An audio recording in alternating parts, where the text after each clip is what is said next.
Hola, muy buenas tardes a todos los que están viéndonos desde sus casas. Es un gusto para mí el día de hoy presentar este webinar que impulsamos a través de Arise México con el apoyo del MIT. Más adelante les van a leer la gran semblanza de José Velázquez. Muchas gracias por darte el tiempo de estar con nosotros. Para los que no tengan conocimiento acerca de qué es Arise México, me gustaría dar una pequeña introducción. Arise México es una red voluntaria del sector privado que trabaja en alianza con la Oficina de Naciones Unidas para la Reducción del Riesgo de Desastres, y nuestro objetivo principal es la construcción de sociedades resilientes a desastres. Es importante que lo digamos con nombre y apellido.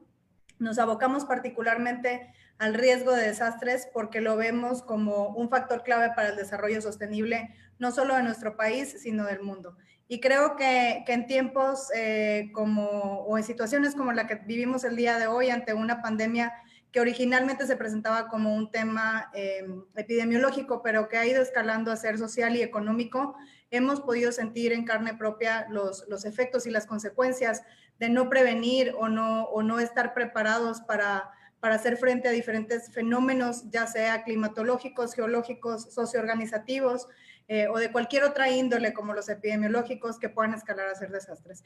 Entonces, en ese sentido, muchas gracias, Josué, por darte el tiempo, por ilustrarnos con este gran webinar que sin duda va a ser de mucho beneficio, sobre todo para aquellas empresas, mini, pequeñas y medianas empresas que están siendo grandemente afectadas en nuestro país y que sabemos de diferentes estadísticas que más del 90% de las empresas mexicanas son pymes. Justo estaba en una conversación previa y nos compartían por parte de Concanaco Servitur que traemos una tasa de mortandad de empresas de alrededor del 20%. Sin duda un escenario poco alentador para nuestro país, y que va a tener un impacto, les digo, en diferentes facetas o diferentes sectores de la economía. Entonces, ¿cómo podemos estar mejor preparados? ¿Cómo podemos ser definitivamente resilientes? Y cómo también tenemos una gran oportunidad desde la recuperación, no solo en la parte de recuperarnos, porque justamente si llegamos a este punto es porque nuestra normalidad o lo que conocíamos como normalidad no tenía las condiciones, ¿verdad?, para hacer frente a este tipo de desastres. Entonces, ¿cómo desde la recuperación podemos reducir el riesgo de desastre y por ende reducir las posibilidades de que tengamos o suframos esta situación nuevamente? Muchas gracias a todos. Cedo la palabra al equipo para que demos continuidad y empecemos pronto con este webinar. Muchísimas gracias, Elisa. Pues nada más dar la bienvenida oficial a Josué. Creo que destacaría del mensaje de Elisa la importancia de las alianzas, sobre todo en una situación de crisis. Y bueno, este webinar es una alianza entre el Tecnológico de Monterrey, el Centro Cemex Tech, que es una alianza en sí ya de una empresa muy importante mexicana, y un centro de investigación, y obviamente lo que es Arise, y en el MIT representado por Josué. Entonces, muchísimas gracias. Me da mucho gusto que siendo Arise México, a pesar de estar en una vinculación con la mejor universidad hoy reiterado por el QS, el MIT, que pueda haber un mexicano del otro lado que nos dé su visión de su país de una manera muchísimo más cercana a nosotros. Entonces, pues nada, Josué, le doy bienvenido de alguna manera, aunque sea remota, a tu país, y quiero pasarle la palabra a Sandra para que nos hable un poquito, nos diga quién eres. Hola, muchas gracias, Patti. Gracias, Elisa, por sus palabras introductorias. La verdad es que, como dice Patti, es de mucho orgullo presentar a un colega y a un mexicano que está trabajando fuertemente en temas de relevancia a nivel mundial. Siendo así, les voy a presentar unas pequeñas palabras de lo poco y mucho que ha hecho hasta ahora el doctor Josué, quien es investigador científico en el Centro de Transporte y Logística del Massachusetts Institute of Technology, el MIT, especializado en logística y gestión de cadena de suministro en las industrias de transporte, fabricación, alimentos y venta minorista. El doctor Velázquez lidera 2 líneas de investigación.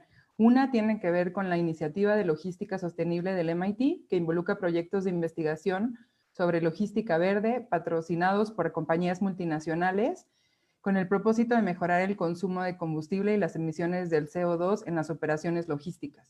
Y el segundo proyecto también del MIT es llamado Génesis, cuyo objetivo es mejorar la eficiencia de las pequeñas empresas.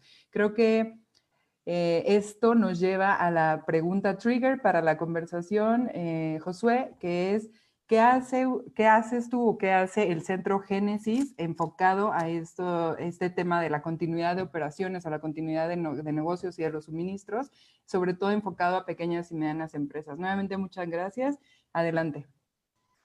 Muchísimas gracias, Sandra, Elisa, Patti. Muchísimas gracias por la invitación y gracias también por la presentación. Yo encantado de que me hayan invitado y poder platicar un poco las experiencias de este proyecto que hemos trabajado desde hace ya casi 3, 4 años y que también involucra una gran cantidad de investigadores y estudiantes, tanto de MIT como de México y de diferentes partes de América Latina. Entonces, un gusto estar aquí con ustedes el día de hoy. ¿Qué es lo que hago yo? Pues ya lo dijiste, tal vez no debería enfatizarlo más. Soy investigador del Centro de Transporte y Logística en MIT y parte de mis labores es hacer investigación y también dirijo un programa de maestría en cadena de suministro, el programa de Supply Chain Management.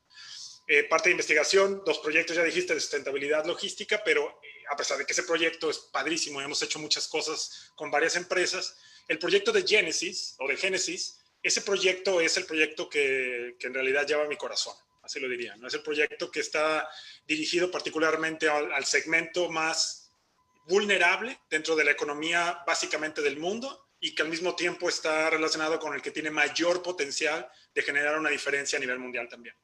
Entonces, este proyecto lo comenzamos hace un tiempo y digo, hay varias cosas que se han todavía resaltado más de este proyecto a consecuencia también de la crisis que estamos viviendo, ¿no? Entonces, voy a compartirles un poco. Tengo por ahí 2 preguntas que yo voy a contestar ahorita con esto relacionado particularmente con el título del webinar o de la sesión, que es relacionado con el proyecto de Génesis y cómo las compañías micro, pequeñas, pueden sobrevivir a esta crisis a través de mejores prácticas de cadena de suministro y de logística. Entonces, antes de que entre yo al tema de cadena de suministro y logística, casi cada quien entiende lo que quiera, qué es cadena de suministro y qué es logística, incluidos los que son expertos en esa investigación de la disciplina. Entonces, trataré de enfatizar un poco cómo nosotros lo entendemos desde el punto de vista del centro y particularmente del proyecto Génesis. Entonces, lo primero es hacer un reconocimiento a una realidad que estamos viviendo, que es básicamente, pues estamos en una crisis mundial del coronavirus. No es nada más un tema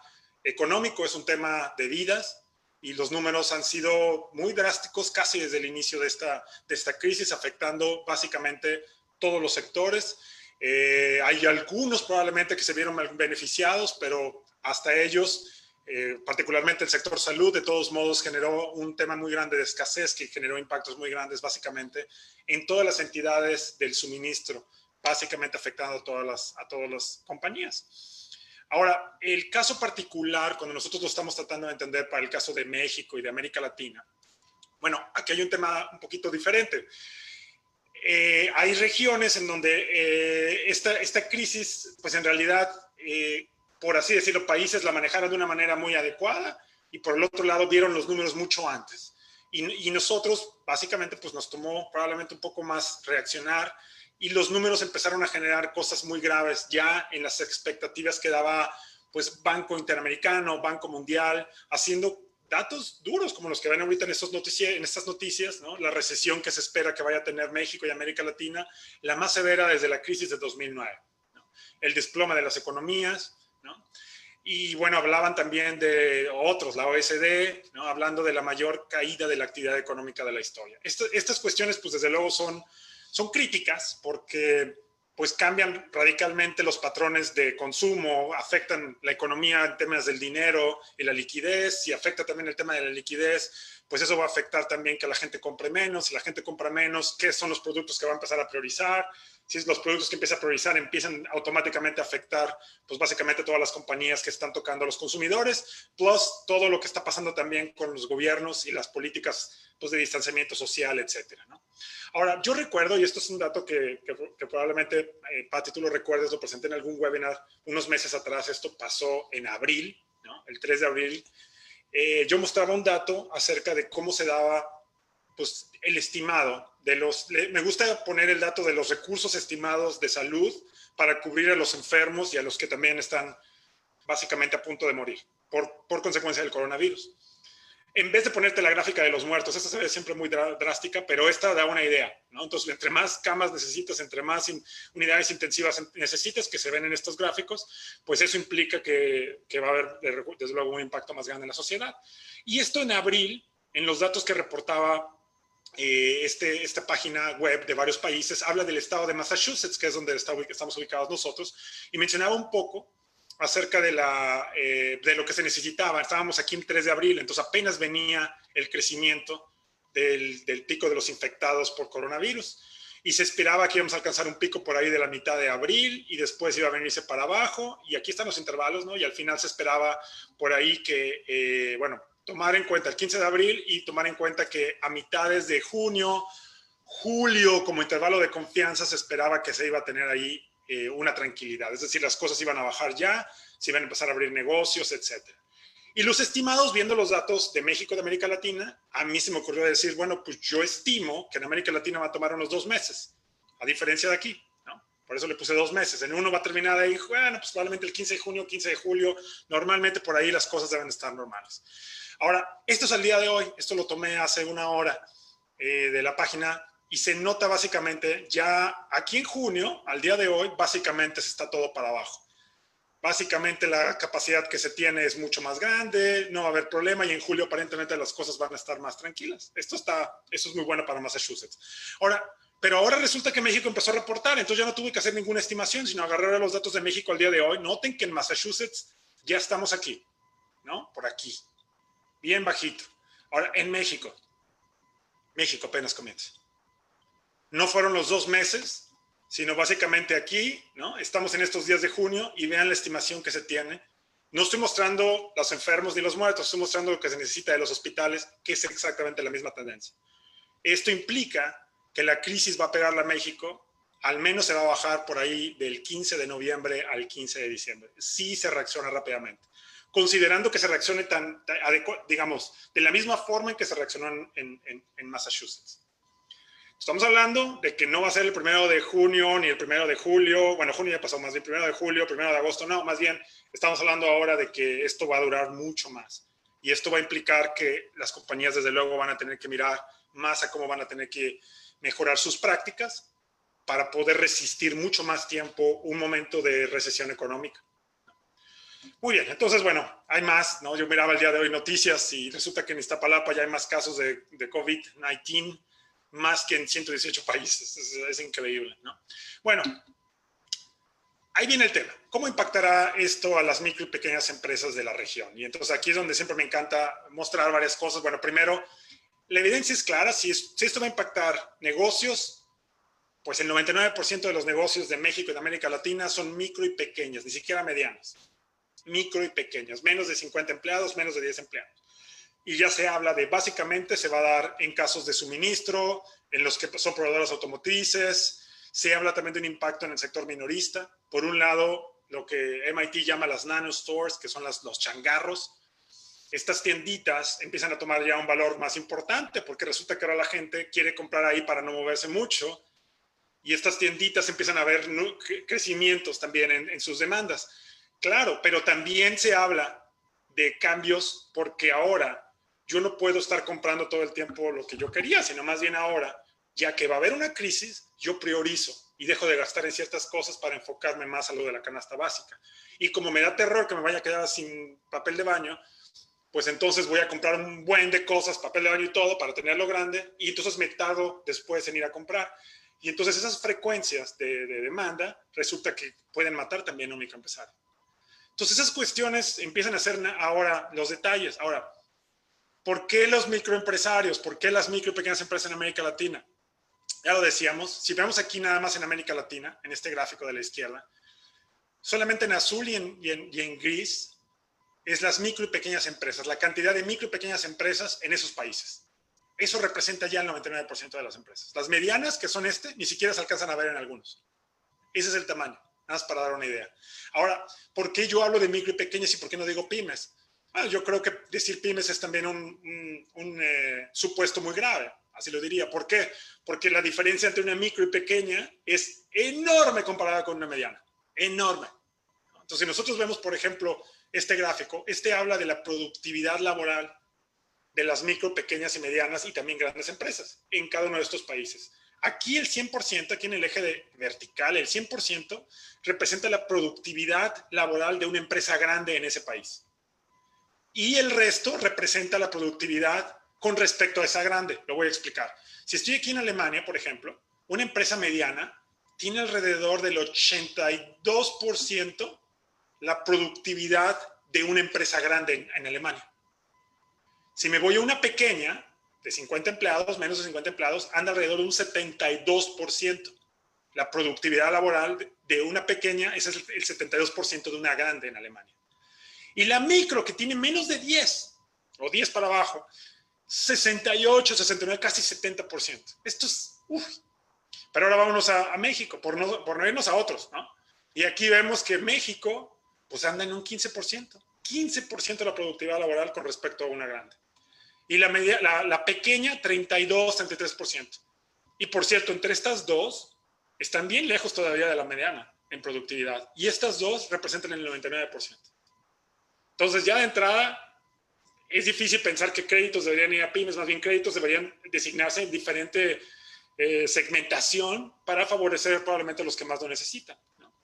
Y seguramente las medianas tienen necesidades, desde luego, pero son más relacionadas con la adopción de tecnología, más relacionadas con otro tipo de eficiencia, cuando las micro y pequeñas es solamente una operación.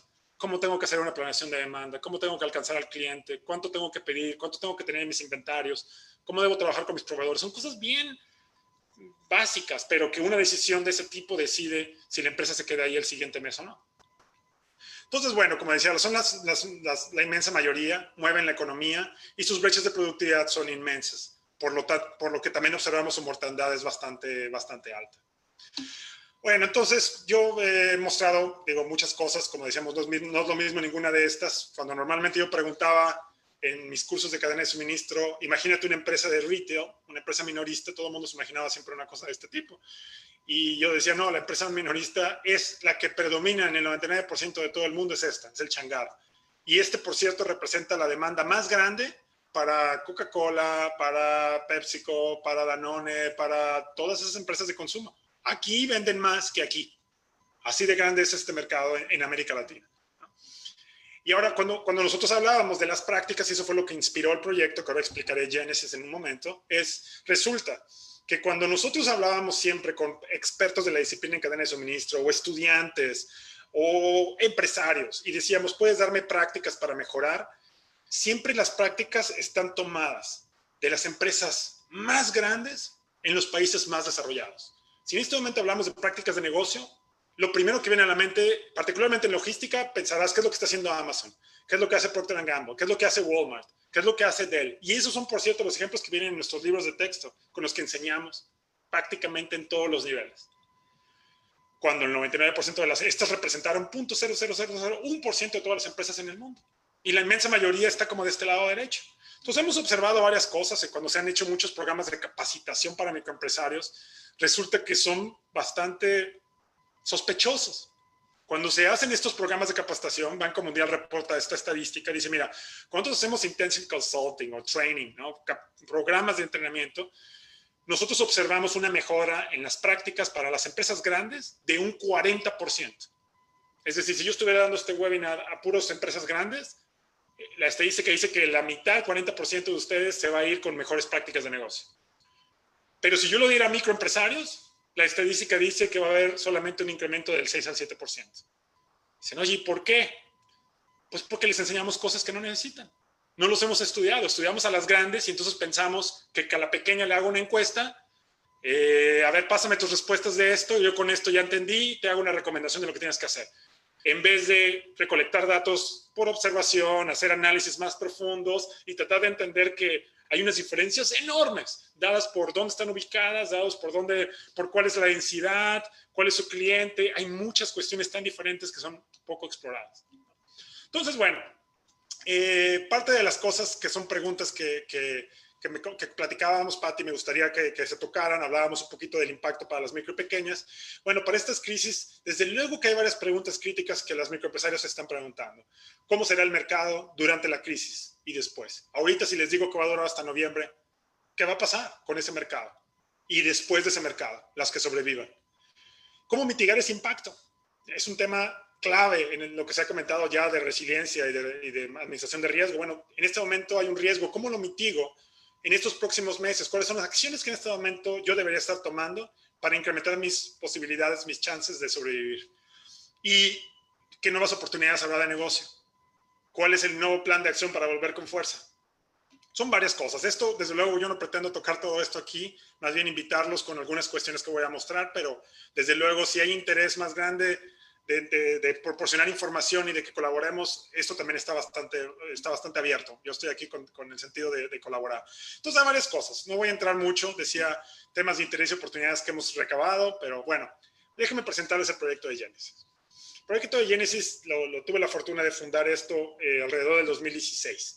Y básicamente fue la intención de cómo podemos generar mayor impacto en la región de América Latina y México. Y yo en ese momento, para el centro, yo dirigía las iniciativas del Centro para América Latina y mi agenda siempre, independientemente de esa labor, siempre ha sido tratar de generar impacto en la región. Entonces, nuestra iniciativa se enfoca a contribuir, como lo dice ahí el slide, a la supervivencia y crecimiento. ¿Por qué crecimiento? Porque las empresas que se enfocan a crecer tienen 5 veces más oportunidades de sobrevivir que una empresa que dice, yo aquí me quedo bien. 5 veces más. Entonces, contribuir a la supervivencia y crecimiento de las micro y pequeñas empresas en los países en desarrollo a través de mejoras de cadena de suministro y operaciones de negocio.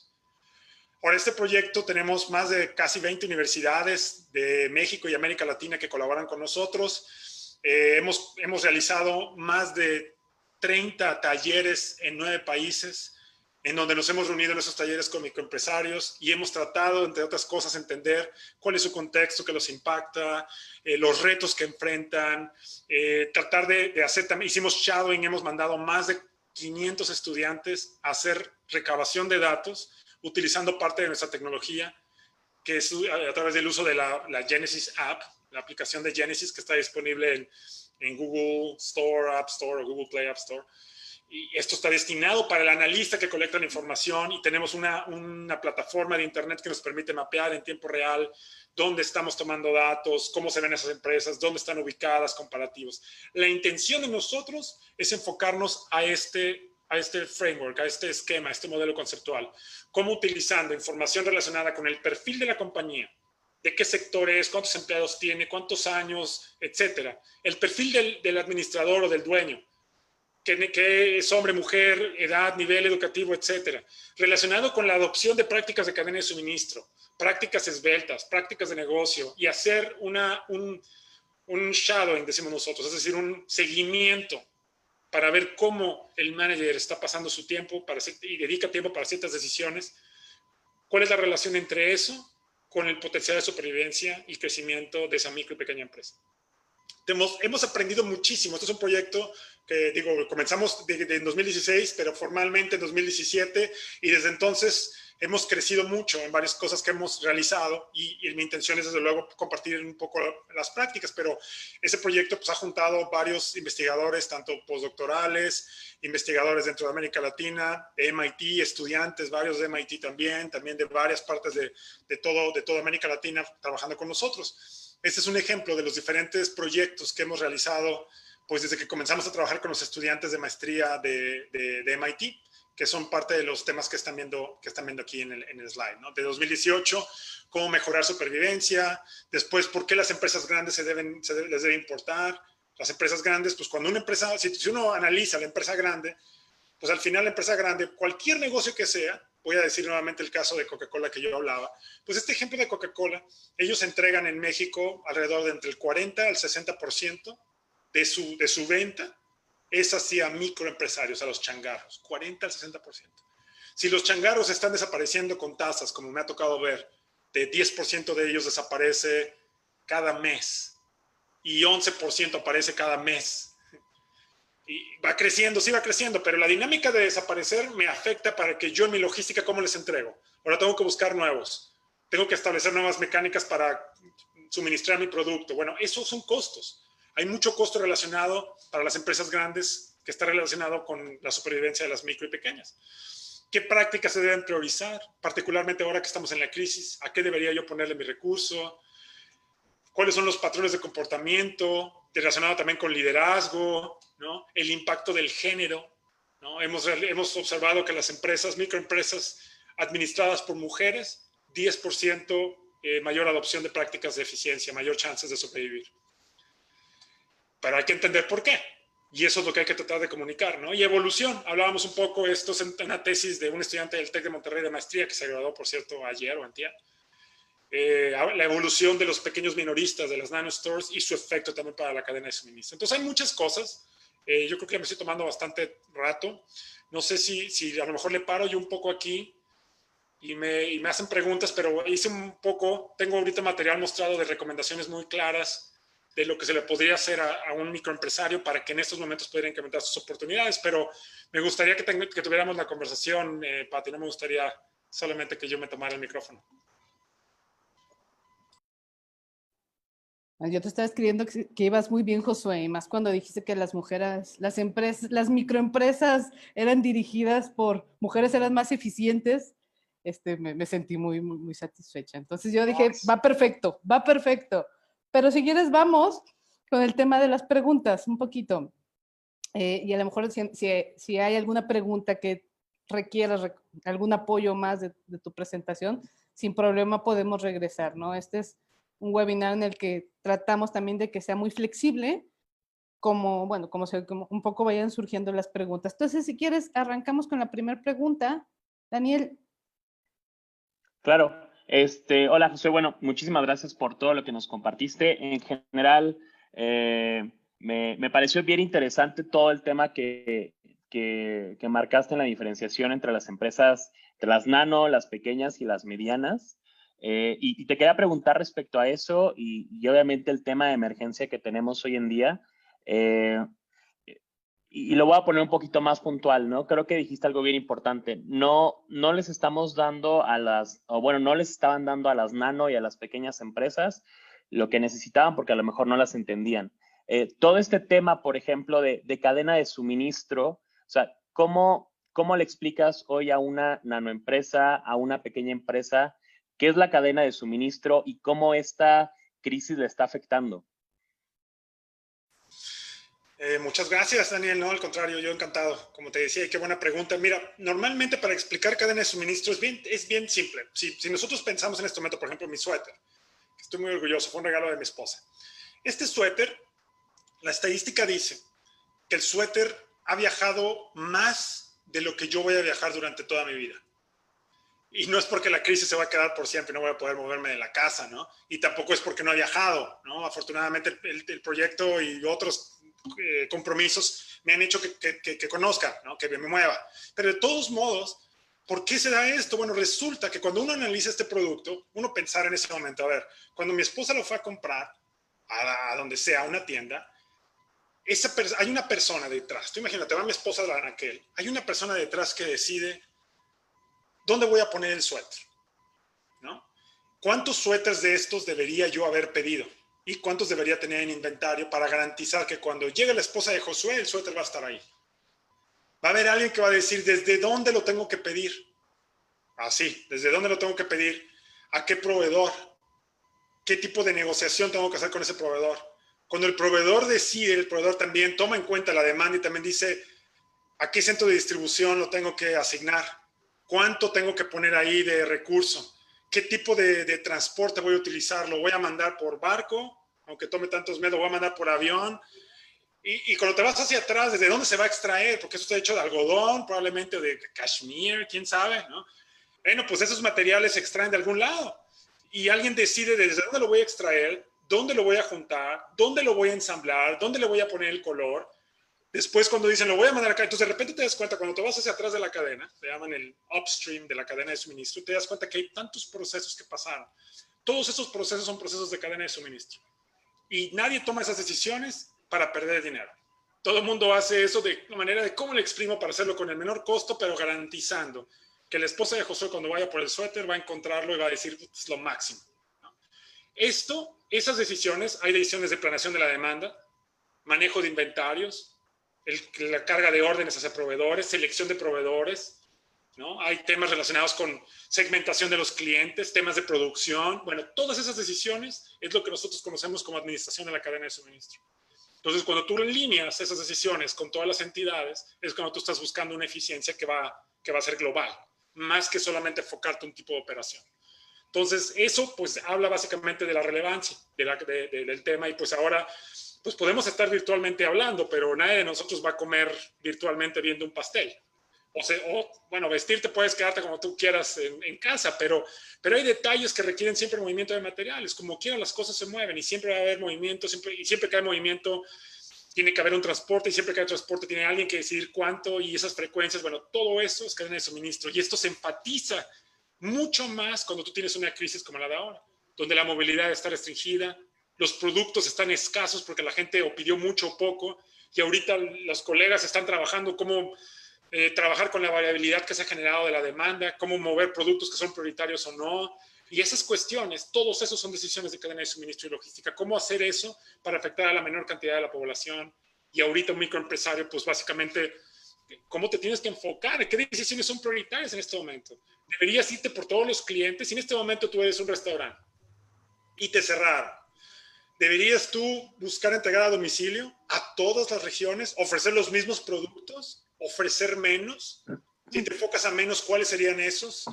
Y entonces ya meterle un poco a todos estos temas, pues al final te percatas, no es una cuestión trivial, y hay que entender, hay que irnos al siguiente nivel para poder sacar el mayor provecho del concepto de cadena de suministro, para enfocarte en prácticas que básicamente van a incrementar tus oportunidades de sobrevivir a esta crisis y también después. No sé si contesté tu pregunta, probablemente me extendí. Sí, no. Fantástico, José. Muchas gracias. Sandra, creo que tenías tú querías comentar. Gracias, muchas gracias, Daniel. Josué, muchas gracias, te escuché atentamente. Y bueno, tal vez para ligar un poco tu expertise con lo que hacemos desde Arise, con el apoyo de muchos miembros, entre ellos el Centro Cemex Tech. Las empresas en general, ¿no?, de cualquier nivel, tienen el riesgo de asumir daños críticos, ¿no?, a sus negocios, que es lo que estamos enfrentando ahorita, ¿no? Y algunas no tienen estas condiciones para anticiparse y responder a la creciente incertidumbre que los fenómenos desastrosos, ¿no?, pueden presentarnos, y además de la vulnerabilidad tanto física como de las cadenas logísticas en este caso. Entonces, tal vez mi pregunta o mi comentario y duda va respecto a la redundancia de las cadenas de suministro, ¿no? Porque creo que lo comentabas un poco al final, o sea, que no exista una, ¿no?, sino que si existan varias opciones. Creo que eso se plantea como la redundancia de los sistemas, o en este caso la redundancia de las cadenas. Entonces, si pudieras hacernos alguna referencia a eso y su enfoque para México, sería ideal. Te agradezco.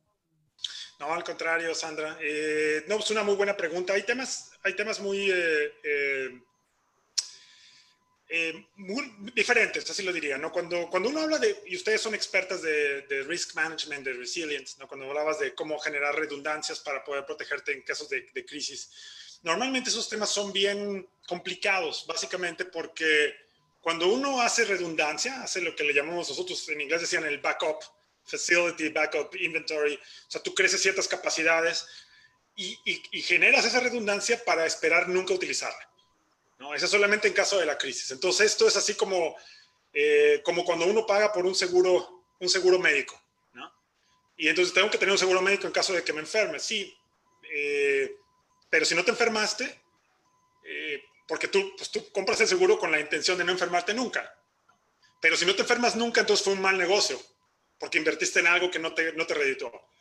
Y por el otro lado, si te enfermaste, pues está terrible, ¿no? Así pasa con el risk, nada más que todavía más grave, porque cuando generas estas redundancias, siempre tienes una parte del equipo fuerte, particularmente del área financiera de las empresas, que no les gustan esos, porque estás resolviendo un problema que jamás va a pasar. Bueno, nadie tiene crédito. Dicen, nobody gets credit for solving problems that didn't happen, ¿no? Pero oye, no pasaron, pero yo ya estaba protegido. Entonces así, o sea, como te digo, yo recuerdo mucho el caso que pasó con el H1N1, cuando en su momento el secretario de Salud decidió parar todo. Y nos vamos todos a una cuarentena de una semana, creo fue, o 4 días, 5 días, 2 días, ¿verdad? ¿2 semanas? ¿O 2 días? 2 semanas. 2 semanas, yo recuerdo, algo así pasó. Y yo al menos a esa edad, mucho más joven, tenía yo probablemente 10 años.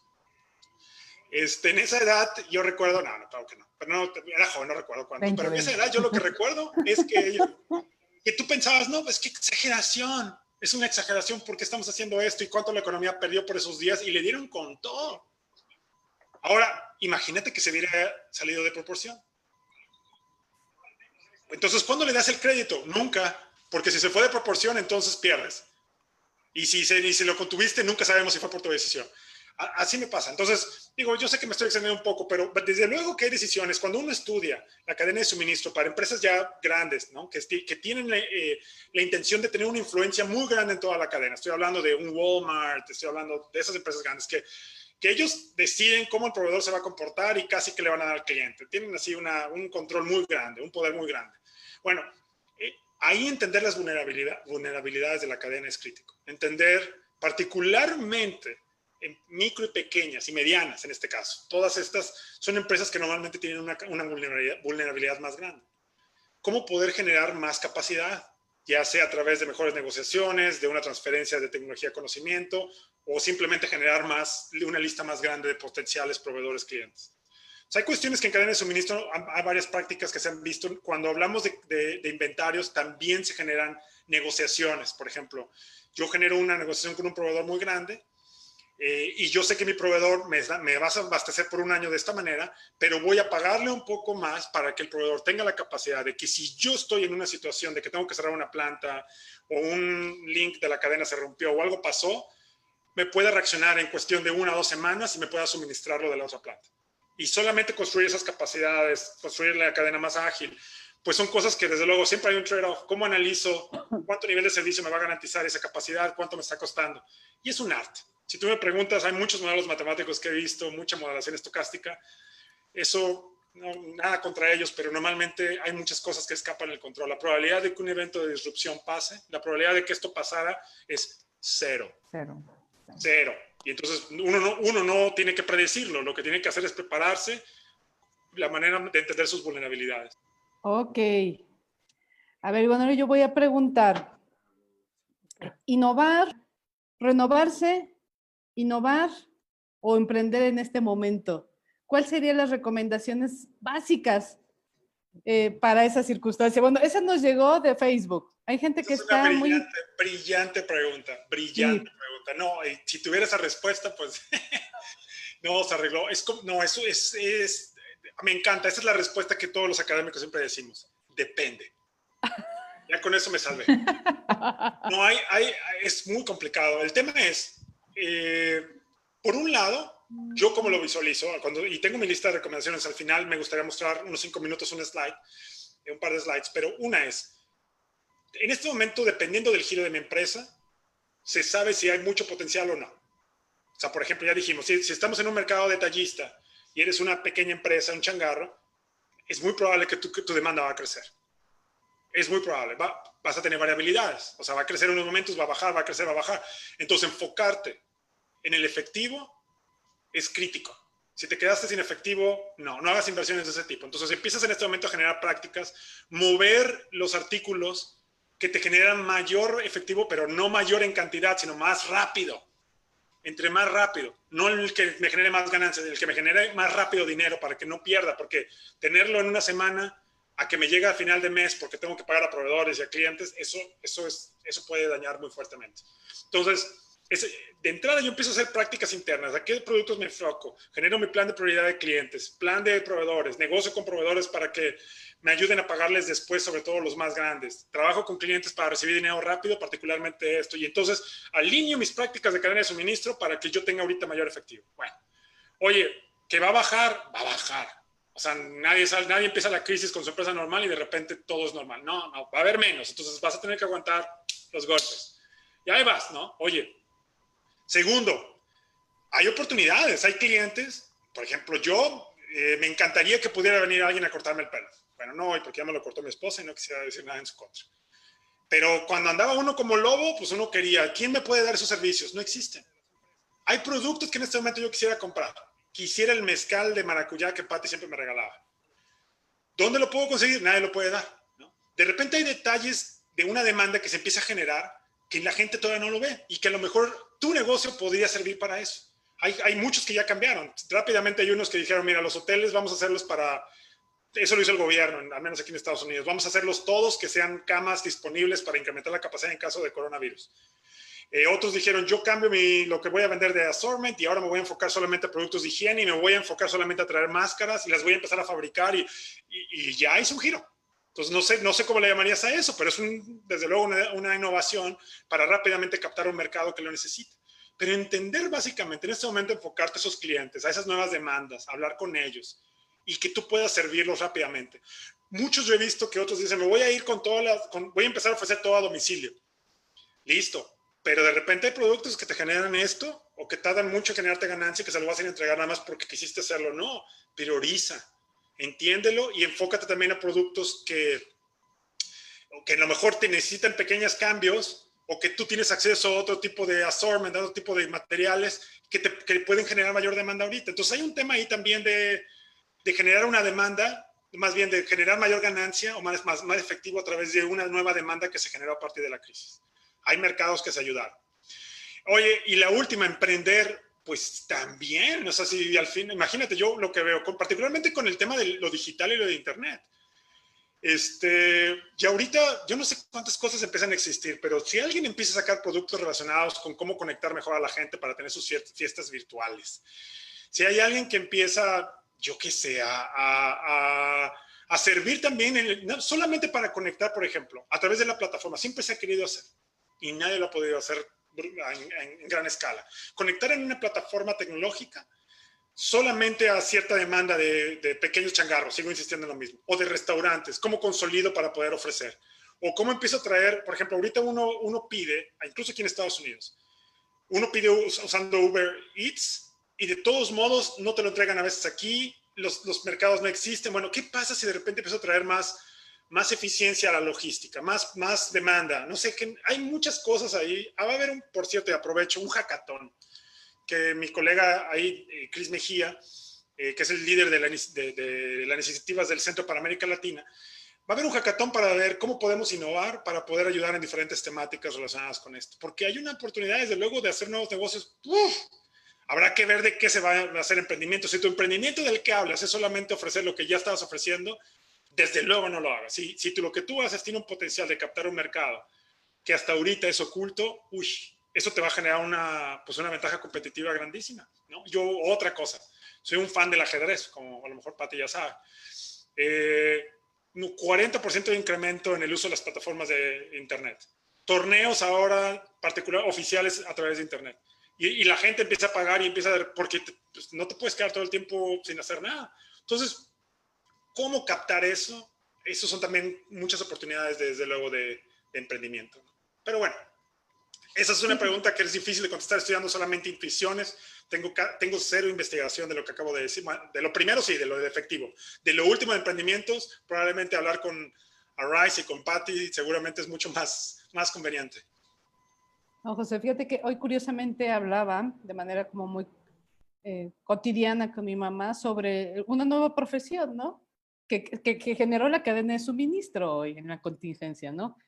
Antes íbamos al súper y comprabas los productos, los elegías tú. Hoy hay una persona, hay distintas aplicaciones que te hacen compra del súper. Hay un comprador de súper por ti. Que eso es único, ¿no? Antes era toda una experiencia y hoy... Sí, el tema es que aquí en Estados Unidos así se hacía ya de todos modos, pero es cierto. México, o sea, el mercado del e-commerce en México siempre era del 1%, 2%, y ahorita ese mercado va a crecer. Y cuando la gente empiece también a ver los beneficios, va a haber un cambio. Esto va a ser un switch totalmente, porque a lo mejor y así te gusta ya comprar, ya no tienes que ir a perder esa experiencia, la experiencia va a ser ahora diferente. Sí, el beneficio y la adaptabilidad también, ¿no? Porque si antes era, bueno, voy a ir a comprar al súper, X pan, X limón. Hoy te abre el comprador de súper y te dice, oiga, solamente hay limón con semilla, tráeme el que quieras. conseguir no sé, el que busques, hay tortillas de la que haya. O sea, hemos sido mucho más flexibles también en esas compras, que antes a lo mejor éramos un mercado muy exigente. Hoy, ante esta situación, hemos sido muy flexibles hasta con los productos que nos ofrecen, ¿no? Entonces, creo que también eso es una gran oportunidad para productos similares. Pero bueno, le voy a ceder la palabra a Sandra para que nos haga la última pregunta. Entonces, Sandra, es todo tuyo, Josué. Muchas gracias, Pati. Gracias, Josué, otra vez.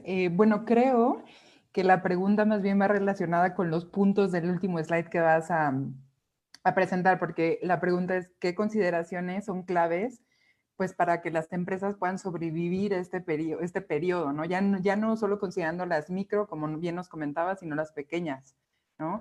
Entonces, si nos puedes dar esos puntos, esa era la pregunta, la duda. Muchas gracias. Súper, Sandra, nos coordinamos. Entonces está excelente.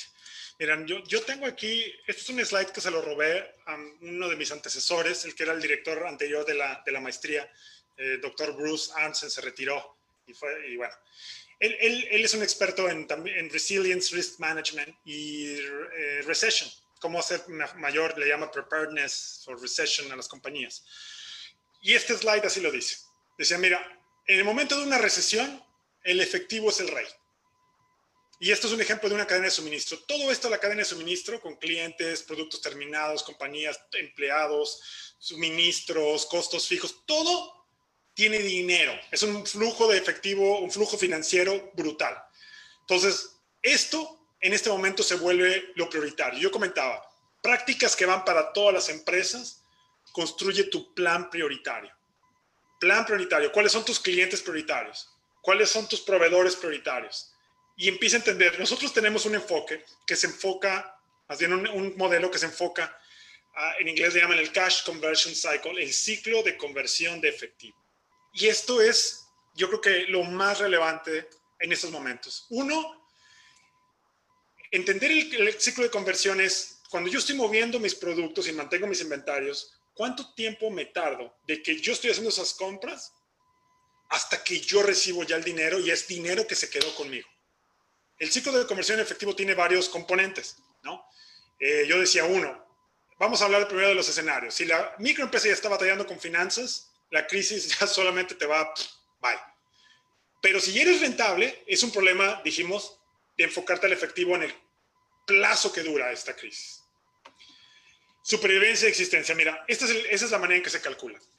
Tienes aquí, casi para cualquier compañía, tú tienes procesos de donde compras los insumos, pagas a tus proveedores, vendes tus productos y obtienes los ingresos por esas ventas de productos. Cuando estás en el minorista, en el detalle, normalmente este es muy cercano a este. Cuando yo lo vendo, obtengo el cash. Normalmente. Puede ser que si hay tarjetas de crédito y otras transacciones in between, pues no necesariamente. Pero estas son críticas. Entonces, cuando yo calculo el tiempo en el que yo obtengo este dinero, es clave que yo pueda primero ver cómo le puedo pagar a mis proveedores, lo más lejano posible, que me den más tiempo, sobre todo cuando son grandes. ¿Y hay que negociar? Yo sé que el poder de negociación es mínimo, sí, yo lo sé, pero ir a preguntar, comentar tus planes, mira, esto es lo que estoy proyectando para vender, lo hemos visto, dame chance de que te paguen 2, 3 semanas más, eso hace una diferencia. Particularmente si tú detectaste cuáles son esos productos que si tú los mueves con el proveedor tantito, te puede generar mayor efectivo más rápidamente. Lo mismo en la venta, mover los productos que me agregan velocidad. No es que la venta sea grande o el ingreso muy grande, no necesariamente el más grande, con que sea rápido, con que este tiempo que esté aquí sea más corto, eso me va a dar mayor posibilidades. Entonces, decíamos el ciclo de conversión del efectivo, el tiempo del inventario, el que recolecto el efectivo y los días de pagar a los proveedores. Entonces, entre más pequeño es entonces yo tengo un ciclo de conversión que me va a ayudar más rápidamente a tener el dinero. Ahora, hay varias prácticas, muchas acciones para mejorar. Yo decía, por un lado, reducir inventarios, pero no de todo. Hay que manejar inventarios de aquellos que se mueven más rápido. Eso no es trivial, porque primero hay que entender cada producto que yo vendo puede tener un mismo o diferente proveedor y yo tengo que entender esos tiempos para cada uno de los productos. Requiere un análisis. Y desde luego, si hay compañías que están interesadas en que les ayudemos, micro y pequeñas, estamos encantados en ayudarles con esa información, por cierto. Encantados. No es de que les vamos a cobrar ni nada. No, esto nos interesa a nosotros también para entender cómo se mueve y a qué priorizar. Pero moverlos. Enfocar ventas a artículos de márgenes altos, con mucho movimiento. Renegociar términos con proveedores. Esto es, por cierto, trabajo que estoy haciendo con un estudiante de doctorado que estoy supervisando acá en MIT. Entonces, una. La otra, ¿qué prácticas? Registros y control. Bueno, primero, si no se lleva ningún registro, como lo hemos observado mucho, no sé ni cuáles son mis registros, no sé cuáles son las ventas, no sé lo que tengo. Bueno, eso empecemos en este momento a registrar. ¿Cuáles son los márgenes? ¿Conocen los márgenes? ¿Cuánto se gana por cada producto que ustedes venden? ¿Y con qué velocidad? Financieras, decíamos, flujos, marketing. Bueno, ¿a qué tengo que hacer? Marketing y ventas es un término, pero más bien es enfocarte a productos. En este momento la gente está en internet. ¿Vale la pena que yo me meta en Facebook y promocione lo que yo estoy ofreciendo? ¿O debería utilizar otros medios? Y si lo hago, ¿a qué productos se los tengo que poner? Pues a los que me generan mayor velocidad. Entonces, entender el ciclo de conversión de efectivo es crítico. Más cosas. Intentos de negociar. Son prácticas bien básicas. Conocer el valor monetario, registros para conocer el efectivo en cualquier momento, costos asociados, objetivo de mantener un efectivo de operación, o sea, es decir, yo no me voy a gastar menos de esto porque dinero que yo tengo, es crítico para que yo pueda sobrevivir. Entonces hay mucho de esto, ¿no? Yo decía, hablábamos de un ejemplo, esta es una microempresa comercializadora de ropa de Bucaramanga, Colombia.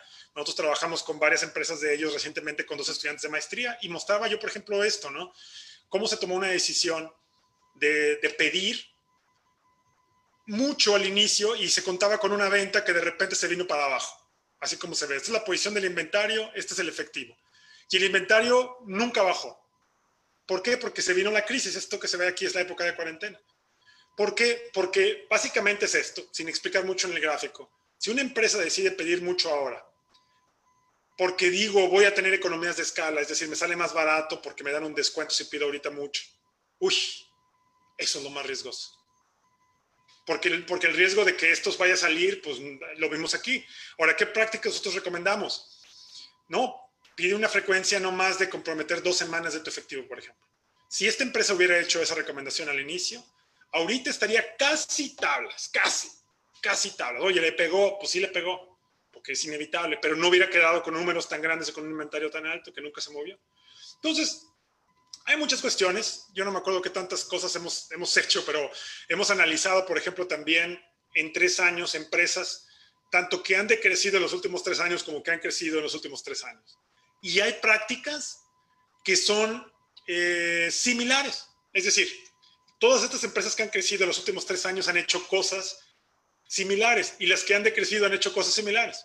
¿Cuáles son esas? Pues bueno, esta es parte de un modelo que estoy trabajando con Jansun, una postdoc, trabaja conmigo, Jansun Tayaxi. Aquí es cómo me enfoco yo a prácticas que me ayuden a la existencia y supervivencia. ¿Y cuáles son esas? Prácticas de cómo administro ese producto o servicio. Similar a lo que acabo de decir, pero también la entrega al cliente. Ahorita particularmente, la gente tiene estrés. No va a ir a tu tienda tan fácilmente o no va a ir al restaurante. Bueno, está bien. ¿Cómo le doy el servicio? Tiene que ver mucho en este momento con temas de higiene que se están utilizando. Esa parte es clave, ¿no? ¿Cómo se está utilizando? ¿Cuáles son esos nuevos requerimientos de ese cliente que tiene que ver con eso? Y aquí ponemos un ejemplo de una nano store. Este es un video que se lo robé ahí al profesor Jean-François. Manteniendo el social distancing, ¿no? La distancia, el distanciamiento social, el efectivo, cubrebocas, guantes. Oye, hay que adaptarse. Y esto es para mostrar una empresa de ese tamaño. Si hay otros servicios que se ofrecen, ¿cómo te empiezas a adaptar para que el cliente siga recibiendo pues, su producto y tener interacciones y tú tengas otra vez que cambiarte? ¿Cómo hago el toque final del cliente? En estos momentos también es crítico.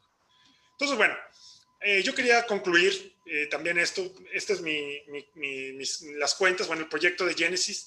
¿Te interesa participar con nosotros? ¿Quieres que te tomemos ahí en cuenta, tengamos una conversación? Escríbenos a genesis@mit.edu. Estos también son mis correos. También puedes ver en nuestra página de genesis.mit.edu.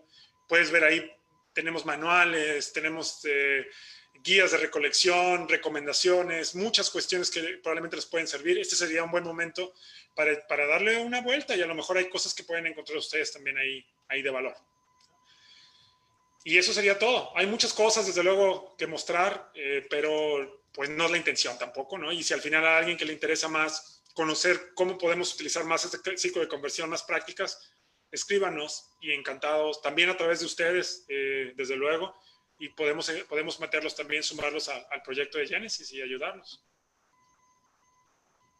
Muchísimas gracias, Josué, porque también del lado de Arise, pues trabajamos con muchas pequeñas y medianas empresas. Entonces, sin duda vamos a estar ahí en contacto. Te agradecemos mucho. Pati. Nada, Daniel, ¿quieres concluir con algo antes del cierre? ¿Quieres algo que...